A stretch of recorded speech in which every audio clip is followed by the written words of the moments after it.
जेव्हा खूप दिवसानंतर सर्व मित्र एकत्र भेटतात, एखाद्या मित्राची घेतली जाणे फिक्स असते, म्हणजे असतेच. आज इसकी मारेंगे, आज इसकी मारेंगे. असं नाही बरं का, व्हिडिओ पहिल्यापासून पाहावं लागेल. तर राम राम मंडळी, मी गंगा आणि स्वागत आहे तुमचं नवीन एका व्लॉग मध्ये. आज आमचा प्लॅन ठरला होता की आज गरबा वगैरे बघायला जायचे. आपल्याला कुठेच जायची गरज नाही, कारण की आपण एक फोन लावला ना, डायरेक्ट गाडी स्वतःहून आपल्याला घ्यायला येते. डायरेक्ट तेवढ्यात गाडी आली आणि आम्ही निघाले आता डायरेक्ट जेस ग्राउंड कडे. इथून पाहतो काय विशाल्या, गौऱ्या आणि आपला कालराम म्हणजे यश आला होता. पुढे एवढे लोक थांबले होते की आपल्याला काही दिसत नव्हतं. त्यासाठी डायरेक्ट खुर्ची घेतली, खुर्चीवर थांबला. आपण ज्याकडे सबसे बडे तोपर्यंत तुम्हाला पण दाखवतो इथला माहोल.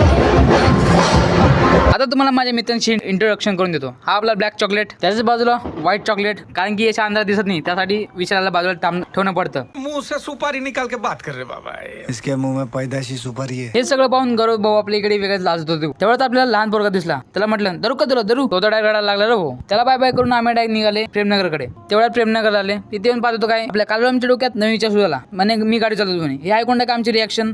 भाऊला म्हटलं भाऊ प्लीज राहू दे, कारण की विशालाचा थोडा जास्त जीव आहे त्याच्या गाडीमध्ये. आमच्या ग्रुप मधल्या प्रत्येक पोराला माहिती की त्याच्या कितला भारी ड्रायव्हर आहे. काही दिवसात डायरेक्ट आपला भाई सलमान भाईला पण मागे सोडून देईल.